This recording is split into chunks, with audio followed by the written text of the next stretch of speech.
Salmos. Salmo de número 23. Somente o primeiro verso.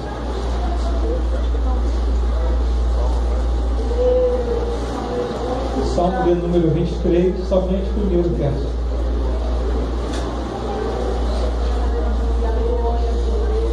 Quantos acharam, diga amém. Amém. Vou contar até 3, toda a igreja em uma só voz lê. 1, 2, 3. O Senhor é o meu pastor e nada me Mais uma vez. faltará. O Senhor é o meu pastor e nada me faltará. Amém. Pode tomar o seu assento, dando glória a Deus. Glória a Deus. Louvar a Deus, irmãos, por esta oportunidade a qual Deus nos concede de estar aqui para ministrar a palavra de Deus. Confesso aos irmãos, se não tivesse esta oportunidade, já sairia daqui extremamente feliz, porque a maior oportunidade que eu tenho é de estar aqui na casa de Deus para adorá-lo. Eu já pude sentir a presença dele, o hino da harpa, chorei. E vejo que a igreja também está sentindo a mesma presença de Deus que eu estou sentindo. Porque eu já vejo o crente chorando, falando em mistérios, profetizando. Isso é sinal que Jesus está em nosso meio. Você pode dar um glória a Deus bem alto porque Ele está aqui conosco. Irmãos, nós temos lido aqui Salmo de número 23. Certeza que toda a igreja já leu, já ouviu, já mencionou este versículo e é muito conhecido, mas nem por isso ele é um versículo pobre em revelações de Deus para a sua igreja. Muito pelo contrário, ele é um versículo muito rico que fala muito aos nossos corações. Há uma riqueza particular dentro deste versículo ou desta poesia, e com certeza Deus, Ele falará ao seu coração. Amém? Na Bíblia, irmãos, nós vamos encontrar livros históricos, livros proféticos, livros poéticos. O que são livros históricos? São aqueles que Deus, Ele fala a respeito, acerca do homem. O que são os livros proféticos? É aquele que Deus deixa de falar do homem e fala com o homem. E os poéticos é quando o homem, ele fala com Deus, ele se direciona a Deus, ele expressa todos os seus sentimentos a Deus. E Salmo é um livro poético. Salmo é composto de 150 poesias, e cada uma delas com sua riqueza peculiar, com sua riqueza particular.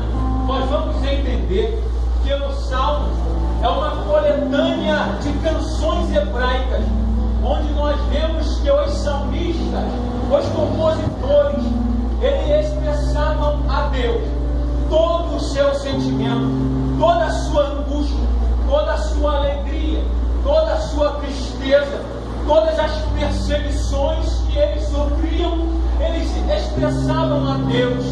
Davi diversas vezes ele dizia: até quando eu serei perseguido? Até quando os meus inimigos se levantarão contra mim? Os salmos têm isso. E nós vamos ver que os salmistas, eles expressam toda a sua alegria, angústia, tristeza, todos os seus sentimentos. Os salmistas dos salmos, eles nos dão uma aula de como é confiar em Deus, de como é adorar a Deus de todo o nosso coração. O salmista, ele nos ensina a termos uma plena confiança no Deus de Israel, no Deus da igreja.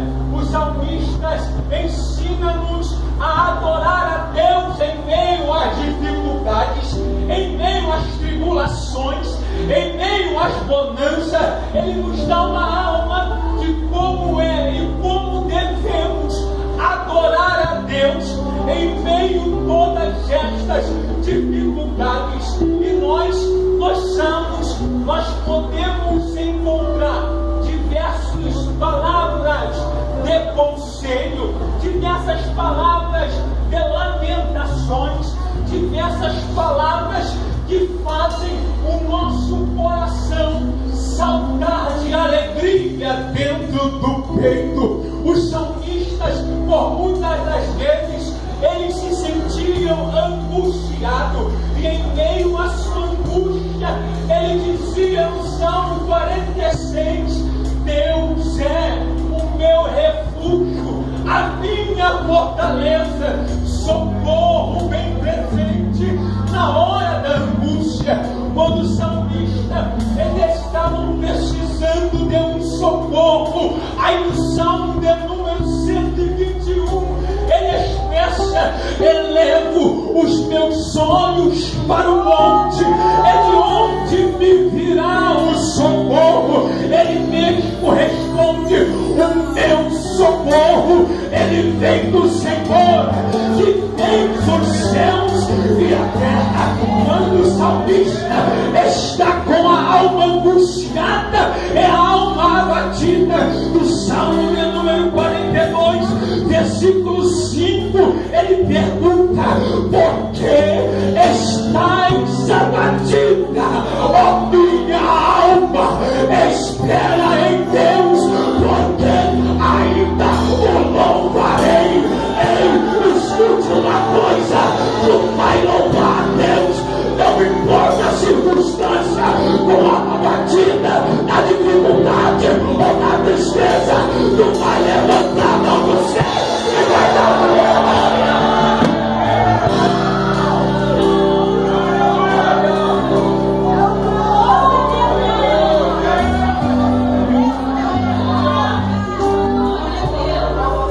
Aí o salmista está alegre, o salmista se encontra feliz por tudo que está acontecendo. Salmo de número 103, versículo 1. Aí ele diz: bendize, ó minha alma, ao Senhor, e tudo que há em mim, bendiga o seu santo nome. Tudo que há em mim, bendiga o seu santo nome. Sabe o que o salmista estava querendo falar? Eu não posso cantar bonito, eu não posso pregar bonito, eu não posso falar bonito, ainda que eu adore da minha forma, mas mesmo ainda, se eu não tiver mostrado, a minha alma vai bendizer ao Deus de Israel. O salmista, ele agradecendo a Deus, porque Deus ouviu o clamor dele. Aí no Salmo de número 116, versículo 1, ele diz: amo o Senhor, porque ele ouviu o meu clamor. Não só ouviu o meu clamor, como ainda ele dobrou seus joelhos e inclinou seus ouvidos para ouvir a minha súplica. Ei, você pode dar glória a Deus por isso, porque você não serve a um Deus surdo, e serve a um Deus que ouve o teu clamor.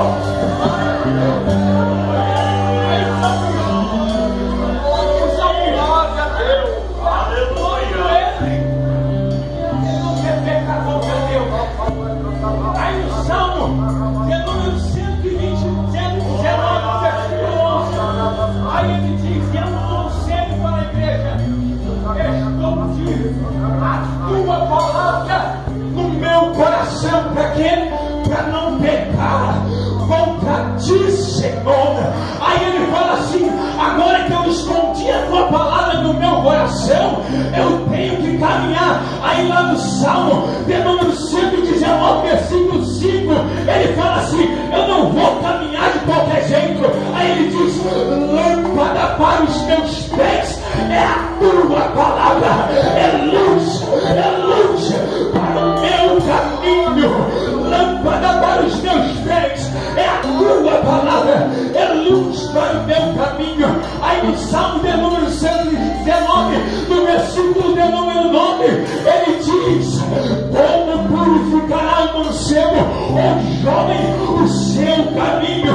Aí ele diz: observando conforme a tua palavra, observando conforme a tua palavra. Aí nos Salmos, pastor Bel, nós encontramos também um conselho rico, um conselho lindo. No Salmo de número 1, o salmista diz: bem-aventurado o varão que não anda segundo o conselho dos ímpios, não se detém no caminho dos pecadores, nem se assenta à roda dos escarnecedores. Antes tem seu prazer na lei do Senhor, é na sua lei medita de dia e de noite. Aí ele fala: pois será como a árvore plantada junto ao ribeiro de água, que dá o seu fruto nas estações próprias, é sua escolha.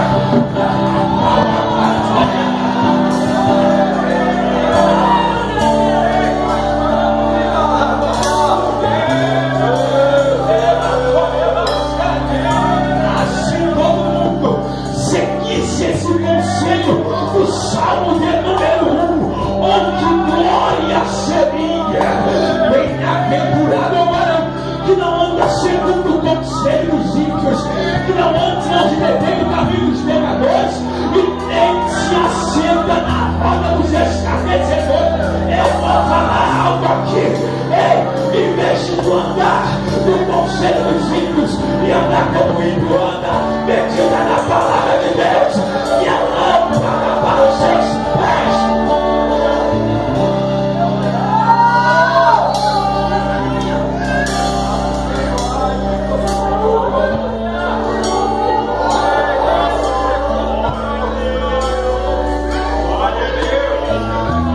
Eu gosto muito desse versículo, pastor Gil.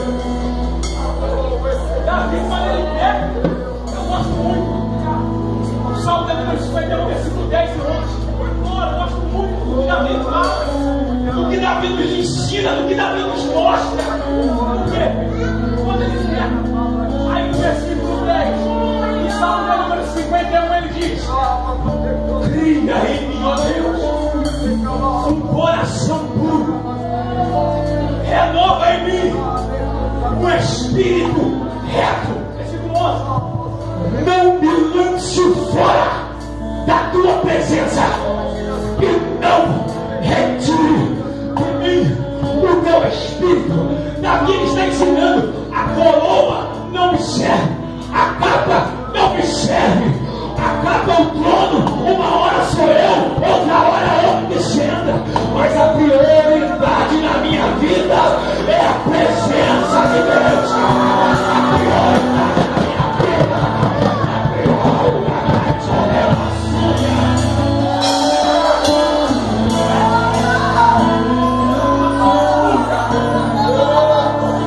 prioridade é a uma graça de Deus muito grande aqui nesse lugar.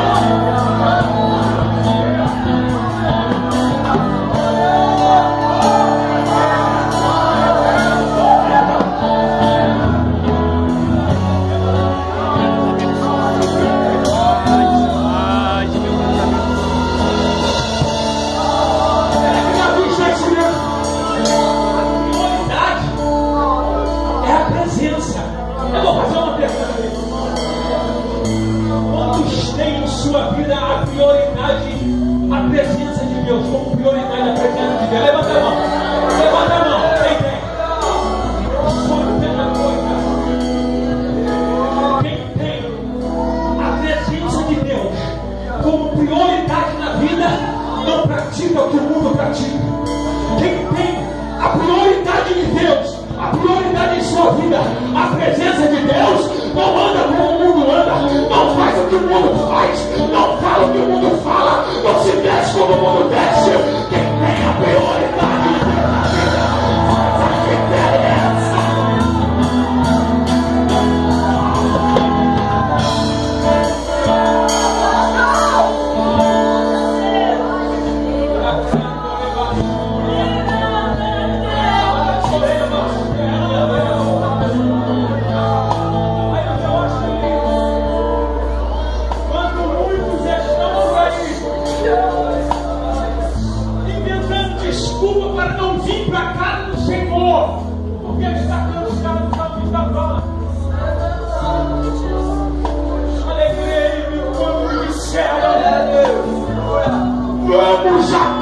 do Senhor.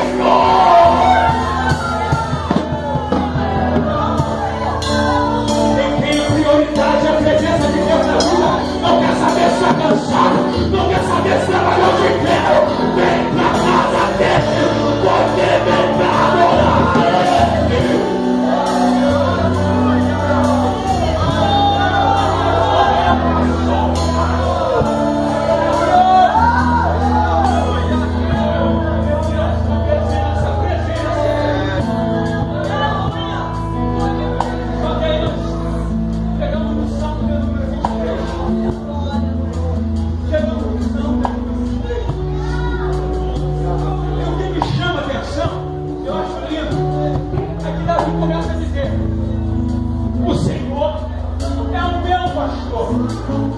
Primeiro ele fala, o Senhor.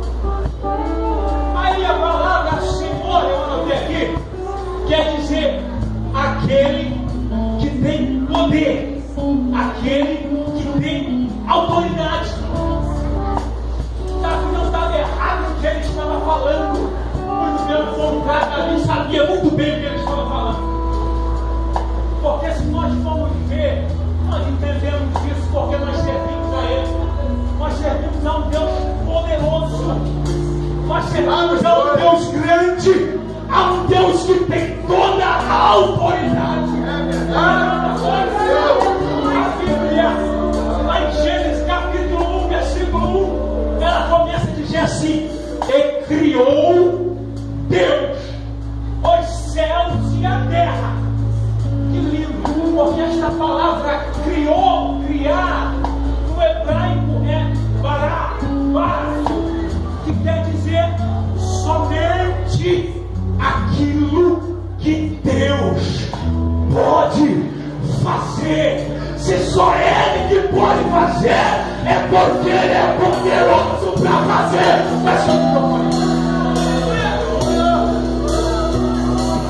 Só Ele tem o poder para fazer. É lindo. Na criação Ele mostrou o seu poder. Aí mais lindo, Ele abriu uma vertente. Ele fez o sol e a lua parar, machado flutuar, o rio Jordão abrir, inundar a cidade lá em cima e morrer as águas tudo para o mar. Ele começou a fazer milagres. Sabe por quê? O Deus que você serve tem poder. Você pode dar glória a Deus por isso, porque Ele é poderoso. Deus é grande. Quem é poderoso é grande, tem grandeza. E a Bíblia diz: o nosso Deus, Ele é tão poderoso, mas tão poderoso, que o céu é o seu trono e a terra é o estrado de seus pés. O nosso Deus, Ele é tão poderoso que Ele recolhe as águas do oceano na concha de sua mão. Ele mede o céu com o seu palmo. Ele recolhe todo o pó da terra e pesa os montes. O nosso Deus, Ele é tão poderoso que a Bíblia diz que Ele sabe quantas estrelas tem no universo, chama cada uma pelo seu nome e não esquece nenhuma sequer. Oh Deus poderoso, podemos sair da tua casa e vir aqui para adorar, e Ele está presente.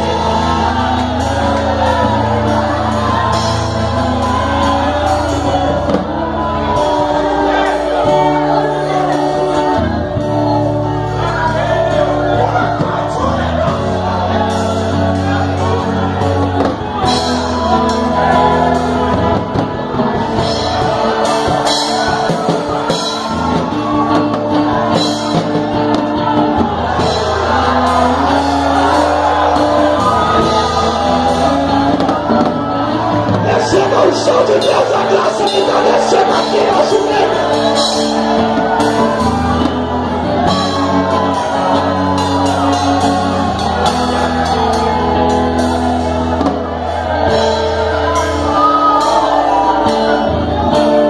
Essa alegria eu não conheço.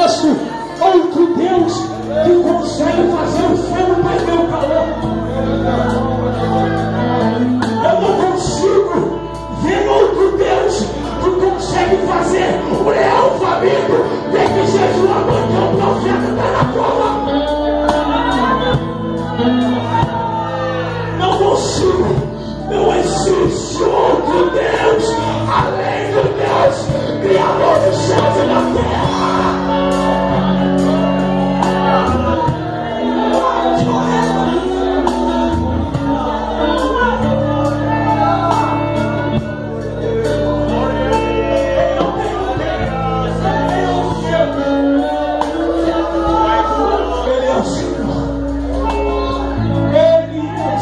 Todo-Poderoso, da renovação.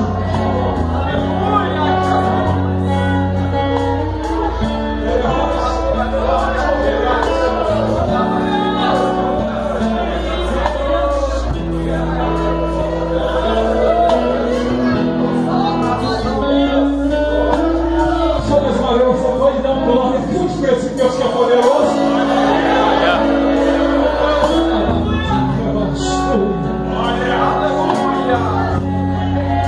Até aqueles que perseguem a obra de Deus têm que reconhecer que Deus é poderoso, pastor Bel. Quando viu que os homens saíram, viu que tinha um amigo que era diferente. Ele fala assim: quem tem que ser adorado não é estado nem filho, é o Deus de Sadraque, de Mesaque, de Abednego, é o Deus da igreja que tem que ser adorado.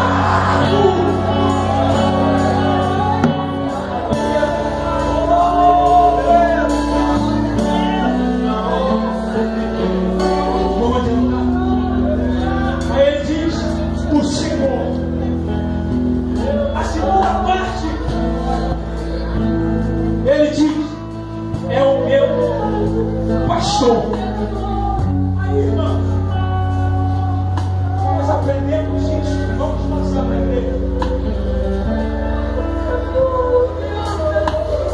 Quando Davi, ele diz que o Senhor é o meu pastor, ele queria mostrar ao povo que estava lhe ouvindo, estava ouvindo o seu poema, a sua poesia, o que Deus representava para ele.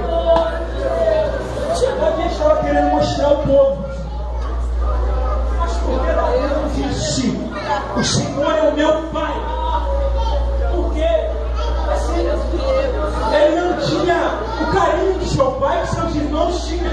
Enquanto seus irmãos estavam em casa, ele estava no campo. Porque ele não disse é o meu amigo? Porque ele não tinha esse sentimento. Mas aí os irmãos vão me dizer: e Jonas? Só que nós vamos ver que apareceu depois da unção, depois que Davi foi ungido. Eu não quero aqui dizer que Jonas só se tornou amigo de Davi porque da unção, não. Mas tem muita gente que só aparece do nosso lado quando as coisas vão bem. Tem muita gente que só aparece do nosso lado quando as coisas estão caminhando e navegando bem. Enquanto nós estamos na cisterna, enquanto nós estamos na cova dos leões, estão comendo pão, bebendo água e você sendo pisado, Deus vai colocar pessoas do seu lado que está contigo na dificuldade e na bonança, na tribulação e na alegria. O Senhor é o meu pastor. Aí por que Davi falou que era o meu pastor? Sabe por quê? Porque Davi conhecia a vida de um pastor de ovelhas. Então ele sabia que a vida de um pastor de ovelhas representava Deus para com ele. Como assim? A vida de um pastor de ovelhas não é uma vida simples, não é um trabalho simples, não é um trabalho leve, é um trabalho árduo. Aí o que acontece? Geralmente um pastor, porque ele queria mostrar ao povo, ele queria mostrar ao povo que Deus representava para ele. Então ele começa a falar: o Senhor é o meu pastor, ele é o meu pastor. Porque geralmente um pastor conduzia o rebanho pela frente, ele começava a conduzir o rebanho. Só que em uma determinada época do ano, ele rodava e conduzia o rebanho por trás. Por que isso, querido? Porque era a hora, ou o tempo, ou a época em que as ovelhas estavam no seu período de ganhar os seus filhotes. E, geralmente, quando as ovelhas dão à luz, elas dão à luz a 2 filhotes. O primeiro, ele sai forte. As ovelhas não têm esse negócio de parar no cantinho e gerar o filhote ali. Os rebanhos acertam e ela vai andando e os filhotes vão nascendo. O primeiro filhote que nasce, ele consegue se levantar e já ser conduzido ou andar junto com o rebanho. Porém, o segundo filhote, por estar machucado desde o ventre, porque o outro fez força para sair, ele se machucou, ele nasce um pouco mais fraco, presbítero Fernando. Então ele já não tem mais como andar junto com o rebanho. O pastor de ovelha, sabedor disso, o que ele faz, pastor Delfo? Ele corre e guia o rebanho por trás do rebanho. Aí vem as 4 ferramentas de um pastor. Aí quando o pastor fica por trás, ele usa a sua primeira ferramenta. E qual ferramenta é essa, Felipe? É a capa. Ele tem uma capa. Para quê? Quando aquela ovelha está ferida e vai ficando para trás, o pastor, ele pega a sua capa, coloca em seus ombros, pega a ovelhinha ferida e machucada, coloca em sua capa e começa a tratar e a cuidar dela. Todos os dias o pastor dá alimento para as ovelhas.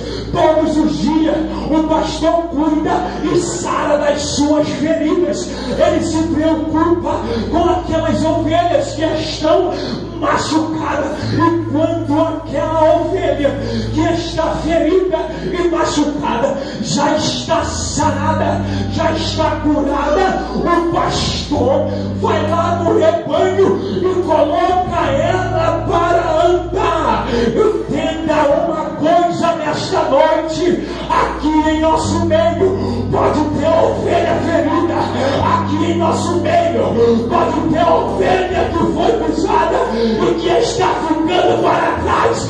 Não tem problema, o bom pastor está com a capa para colocar ela em você, cuidar das suas feridas, te dar alimento e te conduzir ao rebanho.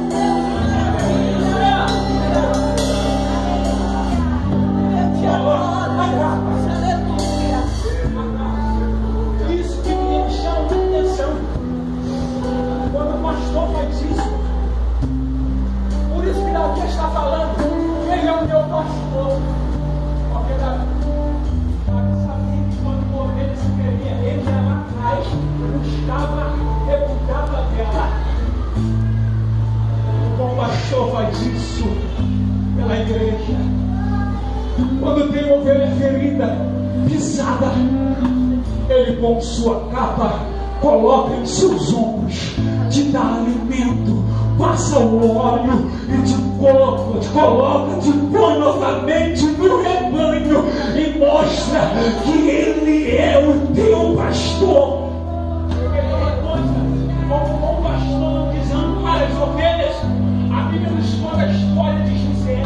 José, ele foi vendido pelos seus irmãos.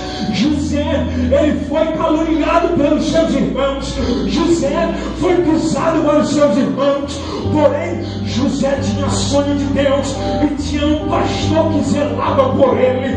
José foi vendido, foi para o Egito, se tornou governador. A fome tomou conta. Os irmãos de José foram até lá.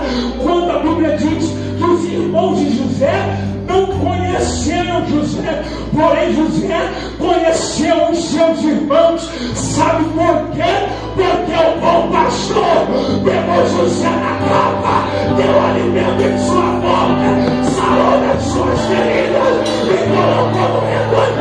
Eu tenho uma coisa linda aqui. Entendo que é lindo? É quando a Bíblia fala que José conheceu os seus irmãos. Os seus irmãos não conheceram José. O que é isso? José tinha sonhos, seus irmãos não. Quem tem sonho de Deus não tem fronteira e não tem limite. Agora você pergunta aí, quem não tem sonho? Continua perseguidor, continua caluniador, continua fofoqueiro, continua limparudo, continua arranjando contenda. Ei, é hora de ter o sonho de Deus.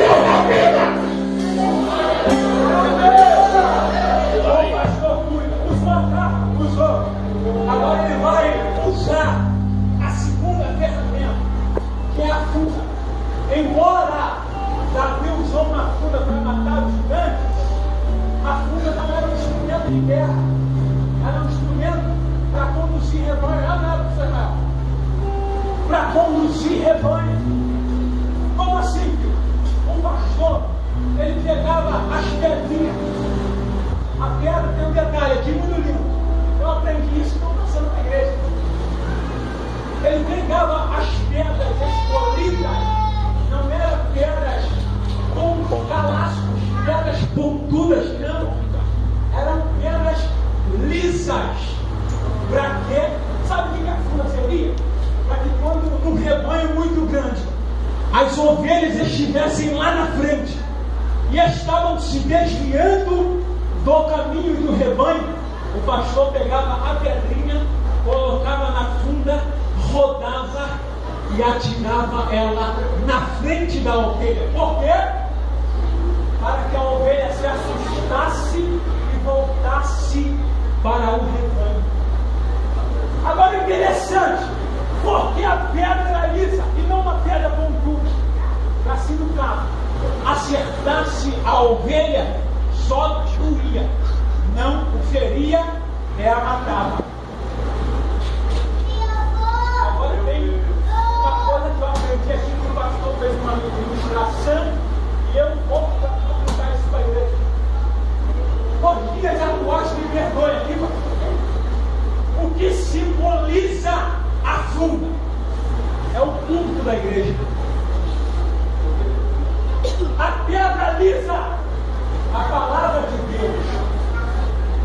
Só que me permita, pastor Levi, que tem muitos pregadores, meu Deus, que tem muitos doutores que estão usando a funda, que é o púlpito, e a pedra, que é a palavra de Deus, em vez de conduzir o rebanho, estão querendo matar a ovelha. Ei, pregador, tudo de palavra não é para catucar ninguém. Tudo de palavra não é para catucar de ninguém. Tudo de palavra não é para falar mal de ninguém. Lança a pedra, que é a palavra de Deus. Glória! Glória a Deus! Usa a funda e a pedra para querer matar a ovelha. Aleluia! Aleluia! Olha esse negócio. Glória a Deus! Nós queremos usar a pedra para matar a ovelha. É verdade. Você tem valor para Deus.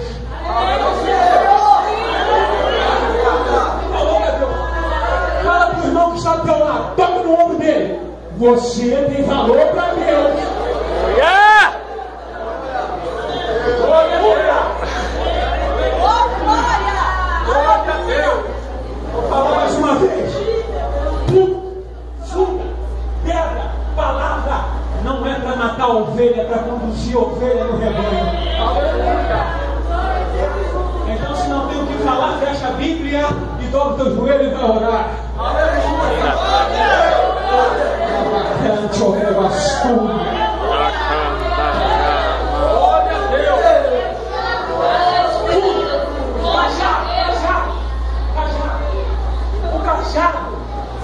Embora muitos falam assim, pastor, não sabe nem para que é. para bater, para puxar. Só que eu entendi uma coisa no próprio Davi, no 23. O cajado era para quê? O cajado era para quê? Para quando o pastor fosse colocar as ovelhas para lutar com a Cristo, vinha passando ovelha por ovelha. Sabe por quê? A coloração do lobo, ele é parecido com a da ovelha. Quando o rebanho é muito grande, se o lobo se ajuntar com as ovelhas, pela coloração não dá para ver. Então ele pegava o seu cajado e ia em cada uma. Em cada uma que passava ele batia. Só que as ovelhas, quando recebem o cajado do pastor, elas gemem. O lobo, não. Ele faz alvoroço.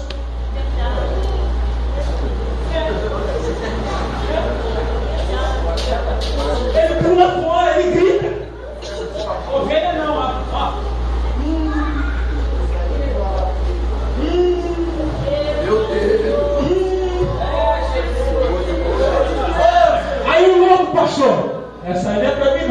irmão aqui, ó. Vira para o irmão que está do seu lado e pergunta se tu é ovelha ou tu é louco. Continua aí, Cássia. Sabe como é? Olha só que interessante. Sabe como é que nós vamos saber quem é louco e quem é ovelha, pastor Eliseu? Aí depois de uma mensagem dessa que está sendo pregada aqui, vai sair lá para fora e vai falar assim, ó, o Felipe não era para falar aquilo. Vai ter louco que vai estar lá fora falando isso, pastor. Ele foi muito duro. Essa palavra é para os homens. Não, irmão, deixa de ser louco e seja ovelha.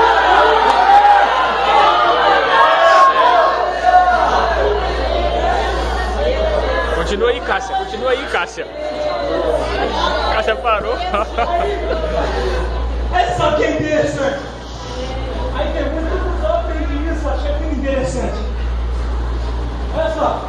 Aí só aqui o microfone, eu vou sentar e cajado. Como se fosse para bater. Olha só o que Davi diz em cima. O Salmo 23, versículo 4. Ainda que eu andasse pelo vale da sombra da morte, não temerei mal nenhum, porque tu estás comigo. Aí olha só que o cajado não é para bater na igreja. Não é. Olha o que Davi fala. A tua vara e o teu cajado me consolam. Aleluia! Aleluia! Glória! É bonito isso. É para consolar, irmão. Só louco que não entende isso. Meu Deus, eu te adoro. Louco acha que está batendo, ovelha está gemendo, está falando. Eu estou sendo conduzida no rebanho para uma briga.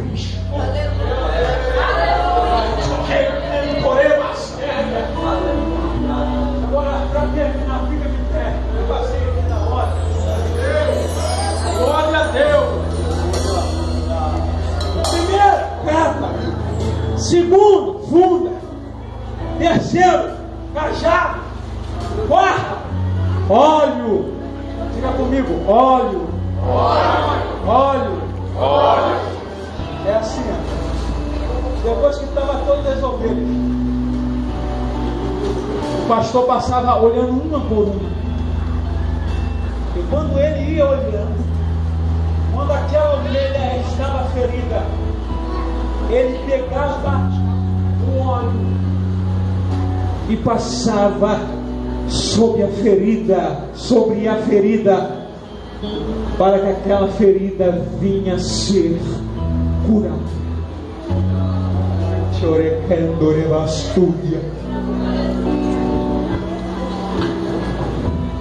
Às vezes nós olhamos daqui de cima, nós olhamos tantos rostos felizes, sorrindo, levantando a mão e dando glória a Deus e aleluia. Porém, não sabemos o coração de cada uma dessas pessoas, pastor. Não sabemos o que se passou no seu dia a dia, o que passou, está passando a semana, o ano, e nós não conhecemos. Às vezes tem uma ferida muito grande dentro do seu peito, que há muito tempo não cicatriza, que esta ferida está ardendo, que está causando dor, que está te causando aflição, que está te causando angústia, e que já está até te matando espiritualmente. Mas eu saí de casa com uma palavra profética para você. O bom pastor, aquele que dá a vida pelas ovelhas, está com óleo para passar nas suas feridas, cicatrizar as suas feridas. Um novo tempo Deus tem para a sua vida.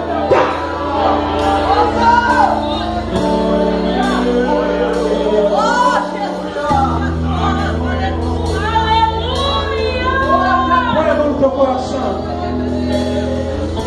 feche os teus olhos e faça uma oração. Faz o que, Cássia? Começa a fazer uma oração. O que está sentado no trono.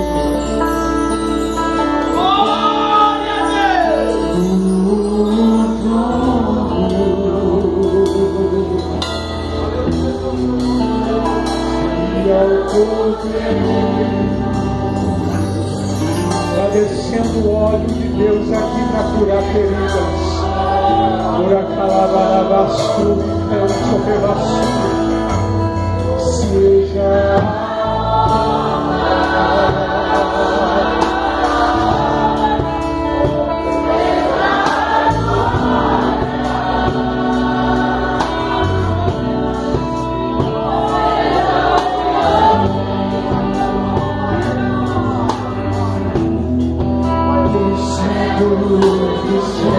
seja honra, seja honra. Abraça o irmão que está do seu lado, abraça ele. Abraça o irmão que está do seu lado.